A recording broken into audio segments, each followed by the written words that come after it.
Aujourd'hui, nous allons faire plaisir à tous ceux qui aiment les champignons. Et nous avons remarqué effectivement que les recettes contenant des champignons publiées sur la chaîne ont eu beaucoup de succès. Alors on se permet de récidiver. Voilà, aujourd'hui, eh bien, ce sont des champignons stroganoff. Bonjour les amis, bienvenue, nous espérons que vous allez bien. Et de notre côté, tout se passe à merveille. Alors, nous allons vous expliquer cette recette. Alors, champignons stroganoff, je ne sais pas d'où vient cette appellation. C'est une recette que nous avons trouvée sur le site de Betty Bossy et que nous adaptons légèrement. Je vous donnerai les différences entre la recette originale et celle que nous réalisons aujourd'hui. Première étape, nous avons préparé de l'oignon. Donc bien sûr, épluché, émincé. Des petites pommes de terre amandines que nous avons lavées. Évidemment, nous ne les épluchons pas, elles sont toutes petites. Coupées en morceaux et ajoutées aux oignons avec un petit peu d'huile d'olive. Et c'est le bruit que vous entendez. C'est en train de rissoler dans la casserole. Voilà. Si vous n'avez pas de pommes de terre amandines sous la main, ce n'est pas grave. Vous pouvez utiliser une variété de pommes de terre à chair farineuse, la plus courante étant la Binch, mais il y en a d'autres. En tout cas, il faut une pomme de terre qui fonde bien. Ça, c'est important parce qu'il faut que ça soit bien fondant au moment où le plat sera terminé. Voilà, donc on est en train de faire revenir ces pommes de terre, ces oignons. Voilà, on va laisser un petit peu colorer doucement. Je vais laisser un petit peu le feu. Voilà. Je remue évidemment afin que ça ne colle pas. J'ai pris une casserole à bord haut. Vous pouvez évidemment le faire dans une poêle à frire pour autant que cette poêle ait des bords suffisamment hauts. Sinon, il y a le risque d'en mettre à côté et ce n'est pas le but, bien évidemment. Cette recette est une recette végétarienne, bien évidemment. Elle ne contient pas de gluten. Elle contient par contre un peu de lactose parce que nous allons tout à l'heure incorporer de la crème. Mais vous pouvez tout à fait utiliser une crème végétale, par exemple crème de soja ou autre, à la place de la crème traditionnelle. Ce qui vous permettra effectivement dans ce cas-là d'avoir une recette sans lactose également. Voilà. Alors, rien ne vous empêche évidemment d'utiliser cette recette en accompagnement. Vous pouvez la déguster telle qu'elle, donc comme plat végétarien, ou alors vous pouvez utiliser pour accompagner une grillade. Ça ne pose aucun problème, puisque nous sommes en été. Et qu'on va dire c'est vraiment la saison des barbecues, surtout qu'il fait tellement beau. Donc n'hésitez pas, faites comme vous le souhaitez. Voilà. Donc cette recette est intéressante au niveau diététique. La pomme de terre, quand elle n'est pas faite en friture, reste quand même quelque chose de, on va dire au niveau calorique, tout à fait acceptable.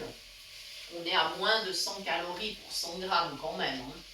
Le champignon, alors la recette originale propose des pleurotes. Moi j'ai des champignons de Paris, donc je vais utiliser cela. C'est extrêmement léger au niveau calorique. C'est vraiment très bas. Et ils apporteront les fibres nécessaires à la digestion. Voilà. Alors évidemment, il y aura un petit peu de crème, mais c'est pas bien méchant. Hein. C'est vraiment, on reste vraiment dans quelque chose de très intéressant.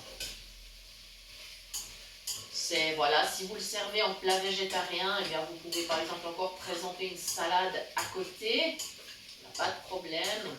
Une belle salade avec des légumes variés. On a également en ce moment de très belles salades. Donc il faut en profiter. Voilà, là c'est ok, mes premiers éléments ont bien rissolé, ça ne colle pas, je suis contente. Et j'avais donc préparé mes champignons de Paris, j'avais lavé, j'ai enlevé les pieds, j'ai émincé. et je les ai mis à égoutter dans une passoire. Le but n'étant pas bien sûr de rajouter trop d'eau dans mes légumes. Voilà, donc là je suis en train gentiment de les passer dans ma casserole. Comme la passoire est bien pleine, je le fais d'abord avec la main et ensuite je verserai avec la passoire quand j'en aurai enlevé au moins la moitié. Alors, à savoir que j'ai utilisé 500 g de pommes de terre amandines et 500 g de champignons de Paris, plus 3 oignons moyens. Voilà, comme ça vous donne un peu une idée. Ça fait pour 4 personnes, sans problème. Voilà. Et ensuite, on va bien sûr travailler sur l'assaisonnement, puisqu'il est très important en cuisine d'apporter du goût. Dès que j'aurai fini d'incorporer mes champignons, je pourrai commencer à ajouter des épices. Et là, on va vraiment se régaler.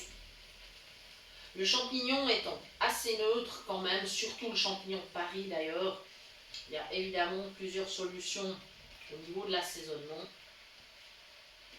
Et voilà, ma passoire est vide. C'est super. Et maintenant, directement, je vais ajouter de la sauce de soja. C'est une sauce bien sûr sans gluten. Voilà, c'est bien ça. Allez, c'est parti. On va en mettre, pas trop quand même. On va être raisonnable. Voilà. Je vais ajouter du paprika. Alors, au choix, paprika fort ou paprika doux, comme vous préférez. Alors, qu'est-ce que c'est que ça? C'est le curry. Ah, ça c'est le curry, non? Voilà, alors je me méfie toujours avec les épices parce que il vaut mieux sentir. Ça y est, c'est celui-là. Super. Alors, je vais, comme d'habitude, verser dans ma main. Comme ça, j'arrive à mesurer ce que je mets dans la casserole. Et ça m'évite aussi d'avoir de la vapeur qui monte dans le bocal à épices. Parce que si c'est le cas, mon paprika va se tasser au fond du bocal, il va durcir. C'est pas le but. Voilà. Je vais mettre 3, ça fait environ 3 cuillères à soupe. J'ai mesuré dans ma main. Voilà. Comme ceci. Après, vous pouvez mettre ou plus ou moins, ça dépend de vos goûts, ça dépend si vous aimez le paprika. Si vous avez choisi un paprika fort, je vous conseille d'en mettre moins. Parce que ça ferait quand même beaucoup. Voilà. À savoir que le paprika est aussi issu d'une variété de piments et qu'il aide à la digestion, puisque tout ce qui est piment, eh bien pour la digestion, c'est super. Voilà. Évidemment, si on a l'estomac pas trop fragile, mais très franchement, le paprika, non, ça risque pas de vous donner des brûlures d'estomac. C'est pas quelque chose qui va vous poser problème. Voilà. Comme ceci. Maintenant, je remue gentiment. Voilà.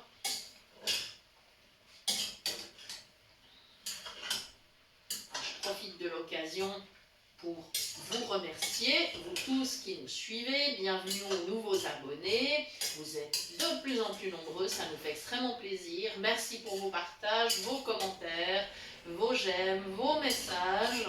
Merci à tous ceux qui référencent la chaîne. Et ils sont de plus en plus nombreux aussi. Nous collaborons bien sûr toujours avec l'association Phoenix, avec nos amis de Génération Web, une super station de radio, la Bibliothèque Sonore Romande, voilà, qui sont nos principaux collaborateurs. Et ensuite, bien évidemment, eh bien, tous les groupes qui nous référencent, qui partagent nos recettes, en tout cas, merci infiniment. Les groupes, les pages, la page Cuisine du bout des doigts, voilà.